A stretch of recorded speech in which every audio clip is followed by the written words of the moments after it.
Sabe aquele momento ahá, aquela epifania no meio da terapia que parece que muda tudo? É uma ideia super poderosa, né? Quase todo mundo vê isso como um pilar da mudança psicológica. Mas e se a história for um pouquinho mais complicada? Pois é, nessa análise a gente vai mergulhar em duas visões que são, olha, fascinantes, mas que batem de frente. De um lado, a ciência moderna, que mede, que valida o tal do insight, e do outro, uma crítica bem profunda, que questiona a própria palavra que a gente usa para descrever isso. Acho que todo mundo conhece essa sensação, né? Aquele flash de entendimento, quando as peças de um quebra-cabeça que parecia impossível, de repente se encaixam. Na psicologia, isso tem nome, insight. E é exatamente esse conceito que é tão familiar pra gente e ao mesmo tempo tão complexo que nós vamos explorar hoje. Ok, vamos começar a mergulhar nisso. Para começar, vamos dar uma olhada no que a pesquisa de hoje em dia diz, porque, longe de ser só uma ideia meio vaga, o insight hoje é visto como um mecanismo de mudança bem concreto e, mais importante, mensurável na psicoterapia. Ok, agora olha só para esse número, R igual a 0,31. Parece uma coisa super técnica, eu sei, mas o que ele significa é poderoso. Uma meta-análise gigantesca, destacada no trabalho de Natasha Hayamizu, encontrou essa correlação. O que isso quer dizer na prática? Que existe uma ligação real, estatística, entre o insight de um paciente e o sucesso da terapia dele. E para a gente ter uma ideia, essa força de ligação é parecida com a de coisas que a gente já sabe que são super importantes, tipo a empatia do terapeuta. Então o recado aqui é claro, insight não é só um sentimento bom, é um ingrediente ativo de verdade na mudança. Mas afinal, o que os cientistas querem dizer com insight? A definição que se usa nas pesquisas modernas é bem específica. Não é qualquer revelação, não. É sobre construir pontes novas na nossa cabeça.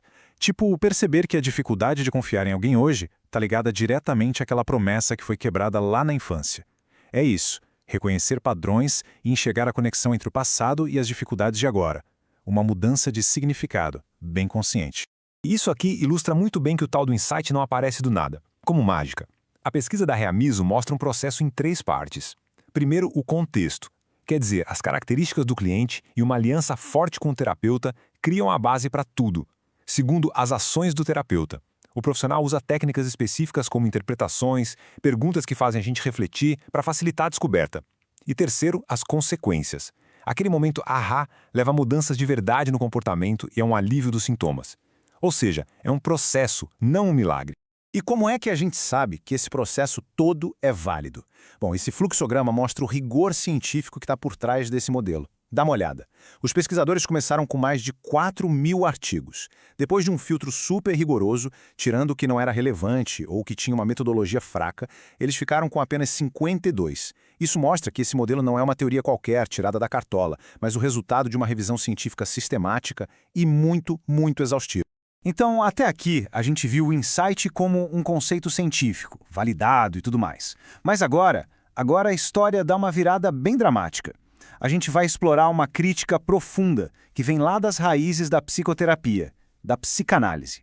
E é uma crítica que não questiona a experiência da descoberta em si, mas a própria palavra que a gente usa, insight.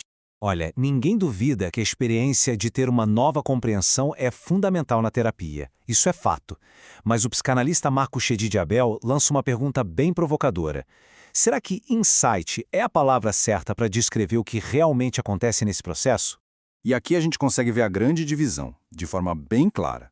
De um lado você tem o conceito de insight. De onde ele veio? Da psicologia da Gestalt, da psiquiatria. A metáfora principal aqui é a visão. É como ver algo novo, ter uma iluminação, um clarão. Agora, do outro lado, a gente tem a psicanálise. E a metáfora aqui é outra, é a da voz. É sobre o processo de falar, de escutar, de ir construindo um significado aos poucos, pela palavra. A questão não é ver, mas sim fazer ou ver o que se fala. Vamos ver como esse termo foi parar aí. Essa linha do tempo, baseada na análise do Abel, mostra que insight não nasceu na psicanálise, de jeito nenhum. Começou lá na psiquiatria e significava simplesmente o paciente reconhecer que estava doente. Depois ficou famoso com o Kohler, que usou o termo para descrever chimpanzés que de repente sacavam como empilhar caixas para pegar uma banana. Foi só depois de 1950 que o termo foi importado para a psicanálise, mas aí já veio carregado com todos esses outros significados. E essa citação, que o Abel destaca, resume perfeitamente a polêmica. Um autor, lá em 1952, já estava se queixando da confusão toda em torno da palavra dentro da psicanálise. Ele descreveu como algo que veio de parte nenhuma. Isso reforça muito a ideia de que a palavra não surgiu naturalmente na teoria psicanalítica, mas foi uma importação meio misteriosa. Para tentar resolver essa questão, vamos direto na fonte, o próprio Sigmund Freud. O que será que ele tinha a dizer? A palavra que ele usava em alemão era Einsicht, mas o que isso realmente significava para ele? Agora se prepara, porque os números aqui são muito interessantes. A análise que o Abel fez dos escritos de Freud é super reveladora. Em cerca de 90% das vezes que Freud usou a palavra Einsicht, ele estava falando da compreensão do analista sobre a teoria ou sobre o caso, e não de uma revelação do paciente. O insight, na esmagadora maioria das vezes, era uma ferramenta do terapeuta. Tá, e nos outros 10% das vezes, quando Freud falava do insight do paciente? Aí o significado era bem diferente do que a gente imagina hoje. Ele se referia a uma capacidade básica para que o trabalho analítico pudesse acontecer. A disposição para participar, para superar as resistências. Então o ponto crucial aqui é, para Freud, o insight do paciente não era o objetivo final da terapia. Era, na verdade, um pré-requisito para a terapia poder começar. Então a gente chega numa encruzilhada. De um lado, uma ferramenta que a gente pode medir, que parece funcionar. Do outro, um conceito com uma história toda contestada. Como é que a gente pode reconciliar a visão da ciência com a voz da psicanálise? Essa tabela resume bem as duas perspectivas que a gente explorou. A visão moderna, baseada em pesquisas como a da Hayamizu, trata o insight como um mecanismo universal focado na metáfora da visão. O paciente vê o problema de um jeito diferente. Já a perspectiva psicanalítica, que o Abel articula, enxerga a cura como um processo que acontece na fala, focado na metáfora da voz. A mudança acontece quando a pessoa consegue colocar em palavras e escutar aquilo que antes não podia ser dito. E essa citação final, do psicanalista Luiz Selles, captura a essência da crítica. O objetivo da terapia não seria uma iluminação visual, mas uma descoberta auditiva.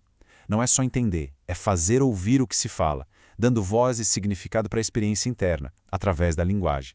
A cura está no discurso, na escuta de si mesmo. E aí, o que a gente tira dessa jornada toda? Fica claro que a palavra insight talvez seja meio imperfeita, um rótulo que carrega mais bagagem histórica do que clareza. Mas a experiência que ela tenta nomear, a de uma compreensão nova e transformadora, essa sim continua no coração da psicoterapia. Seja vista como um flash de luz ou ouvida como uma nova voz, talvez o que realmente importe não seja o nome que a gente dá, mas o profundo processo humano de descoberta que está por trás de tudo isso.